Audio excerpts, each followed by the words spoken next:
Bonjour et bienvenue sur Face à la Nation. Mon invité est M. Pierre Laurent, sénateur de France, sénateur français, vice-président du Sénat, vice-président de la Commission des Affaires étrangères et de la Défense au Sénat français. Oui, Pierre Laurent, merci d'avoir accepté notre invitation et bienvenue sur Face à la Nation. Merci à vous de m'avoir invité. Alors, qu'est-ce qui vous amène à Dakar, M. Laurent? Eh bien, je suis venu participer à un colloque organisé par la Fondation Gabriel Péri, par le Parti de la gauche européenne, dont je suis vice-président, par le PIT du Sénégal. Et c'est un colloque qui s'appelle le colloque Amat Dansoko, en hommage au grand dirigeant communiste sénégalais, bien connu ici dans le pays et qui est décédé récemment. Et ce colloque est consacré à la situation de l'Afrique, la situation très inquiétante du Sahel, les enjeux du développement et des conditions de renaissance possible d'une souveraineté des Africains sur leurs richesses. Et moi, je suis très intéressé par le contenu de ce colloque, donc je suis venu intervenir notamment sur les questions de l'intervention militaire française Barkhane au Sahel, que je trouve extrêmement dangereuse et dépassée, anachronique. C'est ce que je dis en France au Sénat et c'est ce que je suis venu dire ici à Dakar. Merci donc pour cette introduction succulente qui prédit déjà une discussion agréable. Alors, la situation sécuritaire dans le Sahel est vraiment la question du jour dans notre sous-région. Nous avons vu ce qui s'est passé en Guinée avec le coup d'État, un coup d'État au Mali, un coup d'État au Burkina il y a juste quelques jours. Qu'est-ce qui se passe selon vous? Je crois, moi, mon analyse de la situation, c'est que la France est intervenue militairement avec l'opération Serval, puis l'opération Barkhane, en disant qu'elle venait apporter la sécurité dans la région et la sécurité dans la sous-région. Et qu'est-ce qu'on constate après 10 ans d'intervention? C'est que non seulement la violence qui était confinée au nord du Mali, après la déstabilisation de la Libye, eh bien aujourd'hui, non seulement elle ne recule pas, mais elle s'est développée. Et je crois que la militarisation de la région devient extrêmement inquiétante. Et je pense que l'intervention française, au lieu d'être un élément de sécurité, est un élément de militarisation croissante de la région. Et je pense que ça n'est absolument pas la solution au problème. Les vraies racines des insécurités régionales ici sont liées à la faiblesse des politiques publiques, à la fragilité des États, à toutes les conséquences de l'ajustement structurel qu'on a imposé à l'Afrique, que les institutions financières internationales ont imposé à l'Afrique en déstabilisant les pays. Et donc je crois que le chemin qu'il faut prendre, ce n'est pas de continuer des opérations militaires, c'est la 42e opération militaire française en Afrique depuis les indépendances. Il faut arrêter les interventions militaires et il faut mettre à l'ordre du jour un autre agenda qui est un agenda pour le développement de l'Afrique. Mais certains soulignent quand même le découragement et le retrait des intellectuels et justement le sacrifice personnel que font les chefs d'État africains vis-à-vis de la France. Parce que dans cette partie du monde, on donne tous les torts à la France. On dit que c'est la France qui manipule même la CEDEAO pour justement imposer des sanctions à des pays. Mais d'abord, il faut dire que de quoi est-ce qu'on parle quand on parle de la France? En France, il y a des dirigeants politiques, il y a des groupes, des grandes entreprises qui sont très actives en Afrique et qui ont intérêt à maintenir le système actuel, un système dans lequel elles viennent prendre des richesses au détriment des Africains au lieu d'aider au développement de l'Afrique. Mais il y a aussi des forces progressistes en France, et j'en suis une des voix, qui n'acceptent pas ces choix politiques et qui demandent une autre relation avec l'Afrique, un autre dialogue avec l'Afrique. Et c'est pour ça que je suis venu, moi, débattre ici avec des forces progressistes africaines pour changer la trajectoire. Il n'y a pas une seule voie en France, il y a la voie des dirigeants français qui, malheureusement, continuent toujours dans la même direction, mais il y a beaucoup de voix progressistes qui demandent un autre chemin. Et si des intellectuels africains, comme vous le dites, et je n'ai pas de jugement, moi, là-dessus, sont découragés par les discours des dirigeants français, ils ont raison, mais à ce moment-là, parlons-nous entre nous, parce qu'il y a des forces qui sont prêtes à un autre dialogue en France. Vous êtes progressiste, ça se voit, ça s'entend. Alors, comment jugez-vous l'arrivée des militaires au pouvoir? Si les populations n'ont pas de moyens de changer les choses par les urnes, qui sont très souvent trafiquées, devant des leaders qui organisent des dynasties, etc. Et quand l'armée se lève, tout le monde applaudit. Comment est-ce que vous, en tant que progressiste, vous pensez que le passage vers la libération de l'Afrique passera obligatoirement par l'armée? Non, mais je crois que on sait que les pouvoirs militaires ne sont nulle part. L'avenir, on ne construit pas l'avenir avec des pouvoirs militaires. Pour construire l'avenir, et surtout un avenir de progrès, il faut des gouvernements qui représentent les forces vives, la jeunesse, les forces sociales d'un pays. Donc il y a sûrement des changements politiques à faire en Afrique, mais moi je ne suis pas là pour dire aux Africains quels changements politiques ils doivent faire. Mais vous êtes progressiste, vous voulez que les choses changent, que l'Afrique accède à une vraie indépendance, comme vous l'avez dit au début. Oui, mais moi je ne suis pas non plus de ceux qui, en France, donnent des leçons de démocratie au monde entier. C'est aux Africains d'inventer les voies de leur avenir démocratique. Il n'y a pas un modèle fait à Paris qui devrait s'imposer, un soi-disant modèle démocratique qui devrait s'imposer à tout le monde dans le monde. Ça ne se passe pas comme ça. Nous, en France, nous avons fait des révolutions, la Révolution française, mais pour mettre en avant des droits qui sont des droits universels à la démocratie. Mais chacun doit s'emparer de ces droits là où il est, là où il vit, pour construire son avenir démocratique. Donc, les Français, et surtout pas moi, ne sont pas là pour dire aux Africains quel modèle démocratique ils doivent inventer. D'accord, les Africains on commence à se prendre la charge eux-mêmes, c'est vrai. Mais ma question était, comment pensez-vous que, devant l'incapacité des populations et des partis politiques, des opposants, d'accéder au pouvoir à cause justement des trucages des élections, est-ce que vous pensez que l'armée est un passage vers la démocratie? Non, je ne crois pas. Je crois que le vrai passage vers la démocratie, c'est de laisser les pouvoirs africains élus par les Africains prendre la direction qu'ils souhaitent prendre. Et c'est ce que la France empêche de faire. Voilà. Par exemple, quand il est question de créer d'une manière ou d'une autre une indépendance monétaire africaine, alors que l'Afrique est toujours dans le franc CFA. Je sais bien qu'on a changé le nom, mais c'est toujours, en vérité, l'écho, c'est toujours le franc CFA. Eh bien, quand il y a ça et que les dirigeants africains essayent d'inventer une autre monnaie, la France fait tout pour maintenir la tutelle monétaire sur l'Afrique. C'est ça qu'il faut changer. Il faut couper les cordons de cette tutelle économique, financière qui pille l'Afrique pour donner aux dirigeants africains que les Africains se donneront les moyens de développer des politiques souveraines et indépendantes. Et aujourd'hui, on sait que c'est systématiquement entravé. C'est aux Africains de dire si les dirigeants actuels doivent être maintenus ou changés.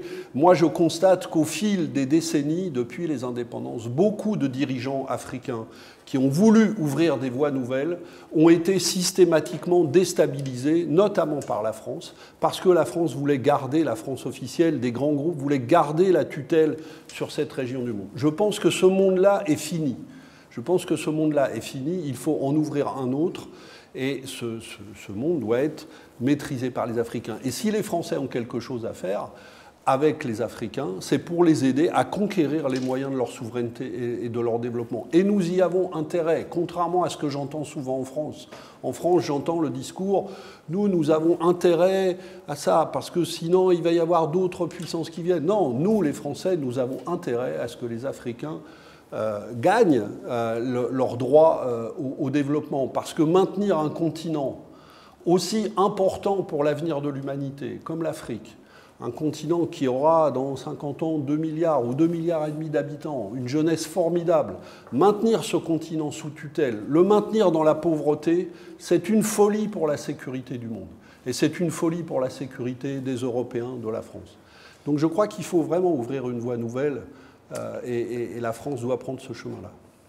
Mais il faudrait, là vous suggérez carrément la voie de la démocratie, mais elle ne sera pas facile, parce que on sait comment ça se passe en Afrique avec justement des présidents qui s'éternisent au pouvoir. Nous avons des présidents qui ont fait 39 ans de pouvoir. Nous avons des présidents qui sont en train de faire des troisièmes mandats.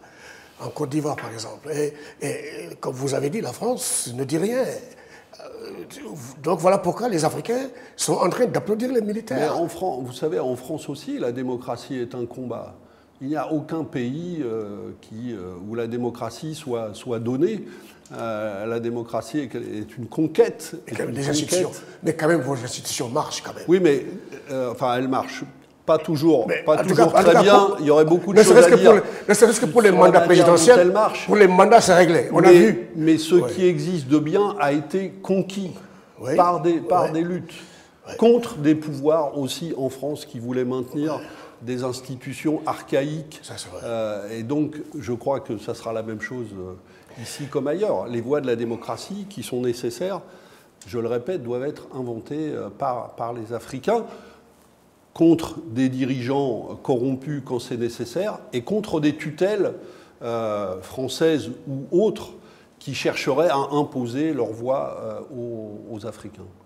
Françoise Parly, votre ministre des Forces armées, a déclaré récemment, en mettant carrément de l'huile sur le feu, que les Maliens sont en train de multiplier la provocation.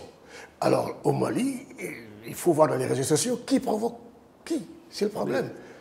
Qu'est-ce que vous en dites? Non, mais Florence Parly, depuis le premier jour de l'opération Barkhane, je l'ai souvent interrogée au Sénat, vient expliquer que l'opération Barkhane va apporter la sécurité aux Maliens et qu'elle ne comprend pas ceux qui critiquent cette opération ici au Mali ou en France. Mais les Maliens jugent la réalité. Est-ce que l'opération Barkhane apporte la sécurité aux Maliens? Non, la violence s'étend dans le pays. Et il y a beaucoup de Maliens et beaucoup d'Africains qui se posent la question.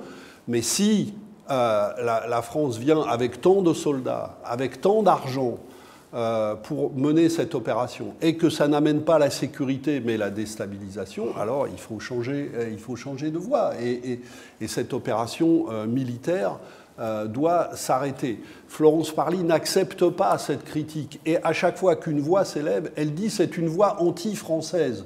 Mais moi, je fais la même critique. Je ne suis pas une voix anti-française. Je suis un représentant élu de la France. Donc il y a des critiques. Et effectivement, ce qui est demandé, je crois, c'est d'arrêter avec cette opération militaire déstabilisatrice et sans résultat pour passer à d'autres solutions.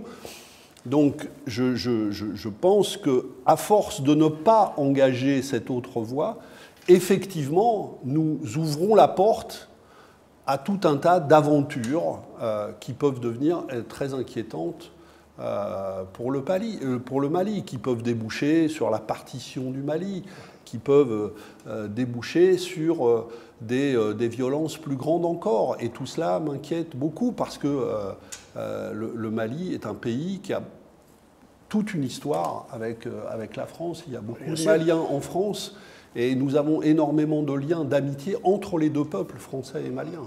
Et nous avons une autre histoire à construire que de donner de la France l'image d'un pays qui ne sait rien faire d'autre que d'envoyer des militaires développer, générer de la violence avec les opérations Barkhane, qui coûtent un argent fou. Vous savez que la France aura dépensé en moyenne 1 milliard d'euros pour soutenir l'opération Barkhane depuis 2 ans. Vous ne croyez pas qu'avec les 10 milliards d'euros qu'aura coûté l'opération Barkhane, il y a mieux à faire pour l'Afrique? Bien sûr qu'il y a mieux à faire. Bien sûr. Et le Mali, aujourd'hui, les militaires au pouvoir, pour ne pas dire la junte, comme l'appelle le ministre français des Affaires étrangères et aussi des forces armées, les militaires au pouvoir ne contrôlent que 20% du territoire. Les 80% sont à conquérir. Et est-ce que cela justifie la présence des Russes en France, au Mali, pardon? Non, mais je pense que la présence de milices armées privées, qu'elles soient russes ou qu'elles soient de n'importe quel pays, est extrêmement inquiétante. Parce que la guerre est déjà une chose très inquiétante, mais si en plus on privatise les missions de sécurité en livrant l'organisation de la sécurité d'un pays à des milices privées qui sont là pour faire la loi, pour faire de l'argent, avec des méthodes très discutables, je pense qu'on ouvre la voie à des problèmes supplémentaires. Donc je pense que la présence de milices armées privées, comme Wagner ici, mais comme on en connaît d'autres, américaines ou d'autres pays dans tout le Grand Moyen-Orient, c'est toujours un facteur de déstabilisation supplémentaire. Non, il faut aider à reconstruire des armées locales capables de faire face aux problèmes de sécurité. Si nous avons une coopération militaire et qu'elle est souhaitée par les États africains, ce serait pour aider à reconstruire une armée. Ça fait 60 ans que la France dit qu'elle assiste les pays africains pour construire des armées locales solides. Comment se fait-il que nous soyons dans cette situation? C'est bien parce que la France, en vérité, n'a pas formé des armées locales solides. Elle a cherché à conserver sa présence militaire en Afrique et elle a toujours conçu les armées locales comme des supplétifs à son action. Et c'est cette vision-là qui est complètement dépassée. Donc la France agite la présence de Wagner comme un épouvantail pour justifier sa présence militaire, mais en vérité, l'arrivée de Wagner au Mali n'est que le résultat du chaos que nous avons nous-mêmes contribué à créer. Et évidemment, moi, je ne suis absolument pas pour la présence de Wagner au Mali et nulle part ailleurs. Je le répète, la présence d'armées privées de ce type est extrêmement inquiétante pour la sécurité des États, quels qu'ils soient. Mais je pense qu'il faut que la France se regarde en face. Et ce que nous avons construit n'est pas une politique de sécurité, est une politique qui a aggravé la déstabilisation de ces régions et qui est, je crois, maintenant devenue une opération qui doit s'arrêter pour laisser place à un autre agenda tourné vers les vraies sécurités dont ont besoin les pays africains, le Mali, la sécurité alimentaire, la sécurité par l'éducation, la sécurité par le développement économique endogène de ces pays, s'appuyant sur les forces africaines. C'est à cela que devrait travailler la France avec les pays africains. Nous sommes presque à la fin de cet entretien, mais vous êtes journaliste de profession, vous avez écrit dans le grand journal L'Humanité, et vous avez regardé Don't Look Up, le film sur justement cette météore qui menace de faire exploser la Terre.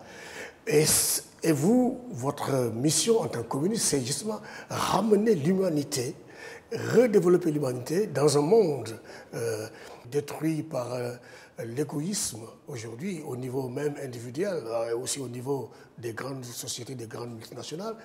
Alors, j'ai lu dans votre blog que vous avez apprécié ce film dans le sens où il réveille un peu les gens par rapport à ce qui se passe, les responsabilités des médias, des réseaux sociaux, etc. Alors, parlons-nous un peu de cela. qu'est-ce qui vous a vraiment titillé dans... Il y a deux choses qui m'ont intéressé, qui m'ont intéressé et amusé, parce que c'est un film, quand on le regarde, où on s'amuse aussi. C'est que le film montre, en fait, à travers cette histoire de comète qui risque de détruire la Terre, en fait, c'est une parabole sur ceux qui ne veulent pas voir, les grands dirigeants du monde, qui ne veulent pas voir la catastrophe qui arrive, la catastrophe du dérèglement climatique, la catastrophe des inégalités mondiales qui sont en train de plonger beaucoup de régions du monde, dont l'Afrique, dans des conflits terribles. Eh bien, on a des dirigeants qui ne veulent pas voir la catastrophe et qui disent qu'il faut à tout prix que le monde continue à tourner comme il tourne aujourd'hui.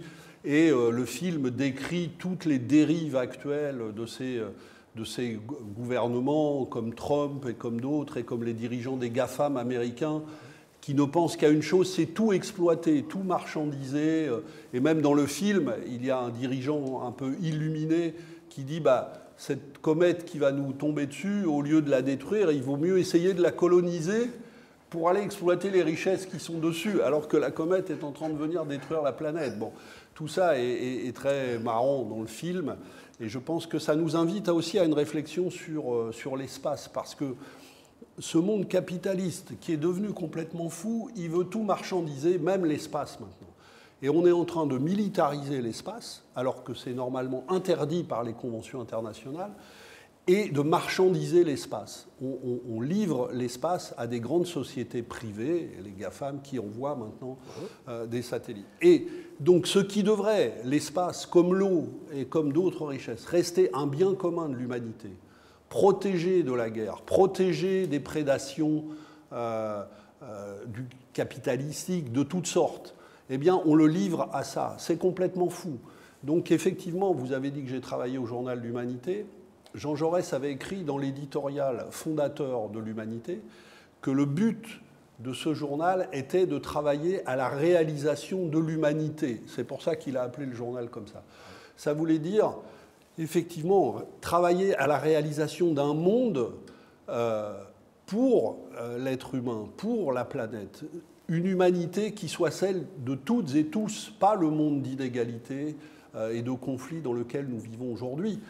Cette ambition-là, la réalisation de l'humanité, pour l'humain, pour la planète, c'est l'ambition communiste que moi, pour laquelle je combats depuis ma jeunesse et pour laquelle je continuerai à combattre. Pierre Laurent, merci. Merci à vous. Merci beaucoup. Mes chers amis, mon invité est Pierre Laurent, vice-président du Sénat, vice-président de la Commission des Affaires étrangères et des Forces armées en France. Et c'était un plaisir de le recevoir et de discuter avec lui sur justement comment les communistes qui aujourd'hui détiennent, pour beaucoup de capitalistes d'ailleurs, les communistes détiennent des solutions aux crises qui menacent notre monde. Merci de nous avoir suivis et à très bientôt sur Face à la Nation.